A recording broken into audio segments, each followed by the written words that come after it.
Market इतना गहरा कुआं है जो पूरे देश की पैसे की प्यास बुझा सकता है, और मैं इस कुआं में डुबकी लगाना चाहता हूं। तो ऑलरेड गाइस, आप लोगों ने सोशल मीडिया पे ऐसे कई सारे डायलॉग सुने होंगे कि भाई साहब शेयर मार्केट एक ऐसा कुआं है जो पूरे देश की प्यास बुझा सकता है, या फिर इससे ही बड़े बड़े खतरनाक डायलॉग सुने होंगे। और आपके मन में फिर क्वेश्चन उठता होगा कि यार ये स्टॉक मार्केट आखिर होता क्या है। स्टॉक मार्केट इंग्लिश में कहते हैं, शेयर बाजार हिंदी में कहते हैं, ठीक है।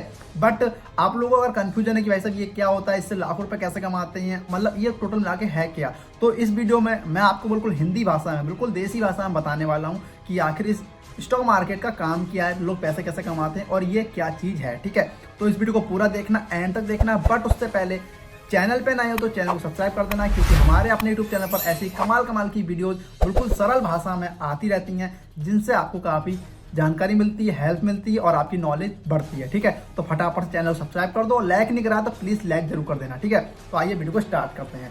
तो गाइस, जब बात करते हैं बिल्कुल सिंपल भाषा में स्टॉक मार्केट क्या है, तो अगर बिल्कुल देसी भाषा में या हिंदी भाषा में बताऊं तो स्टॉक मार्केट एक ऐसी जगह है जहां पे हम किसी भी कंपनी जो ऑलरेडी मार्केट में लिस्ट है उसके शेयर्स को या तो खरीदते हैं या बेचते हैं, या फिर अपने पास होल्ड करके रख लेते हैं, और जब हमें प्रॉफिट होता है तब हम उसे बेच देते हैं। यहाँ पे लॉस भी हो सकता है अगर आपने गलत नॉलेज से या फिर गलत शेयर खरीद लिए तब, ठीक है। तो अब सबसे बड़ा क्वेश्चन यही बनता है कि हम क्या किसी भी कंपनी के शेयर्स को खरीद सकते हैं स्टॉक मार्केट से? तो भैया बिल्कुल नहीं खरीद सकते। केवल और केवल आप उसी कंपनी के शेयर्स को खरीद सकते हैं या फिर बेच सकते हैं जो ऑलरेडी स्टॉक मार्केट में लिस्ट हो, ठीक है। तो क्या सभी कंपनी लिस्ट नहीं है स्टॉक मार्केट में? जी बिल्कुल भी नहीं है।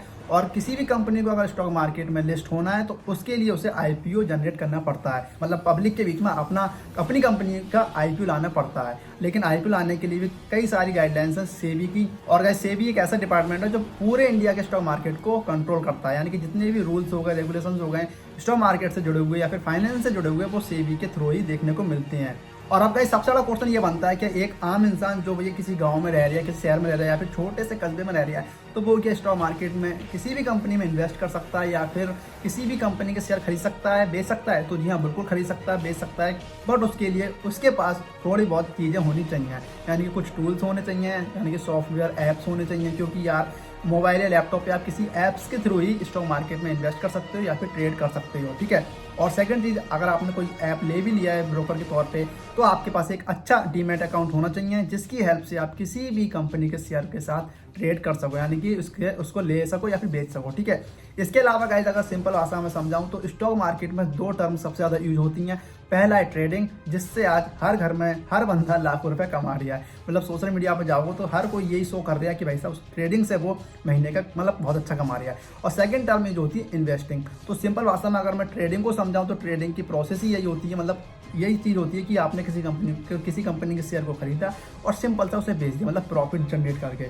बट अगर आपने लॉस भी करा है तब भी अगर किसी शेयर को खरीदा और बेच दिया तो वो भी ट्रेडिंग के अंदर ही आता है, ठीक है। और ये काफ़ी मतलब मिनिमम टाइम में होता है ये सब प्रोसेस। अगर आपने किसी कंपनी के शेयर को खरीदा है और आपने सोचा कि भैया मुझे प्रॉफिट हो गया या फिर लॉस हो गया और आपने एक ही दिन के अंदर उसे निकाल दिया, ये प्रोसेस केवल एक दिन के अंदर ही होती है, ठीक है। काफ़ी हद तक बात करें ट्रेडिंग में तो जो मैक्सिमम टाइम पीरियड होता है वो लगभग एक हफ्ता या मैक्सिमम एक महीने तक ही होता है, ठीक है। क्योंकि यार ट्रेडिंग के भी अलग अलग प्रकार होते हैं, जैसे स्विंग ट्रेडिंग हो गई, इंट्राडे ट्रेडिंग हो गई, तो ऐसे भी कई ट्रेडिंग होती हैं जिसमें यार शेयर्स को खरीदते भी हैं और रखते भी हैं कुछ टाइम के लिए, फिर बेच देते हैं।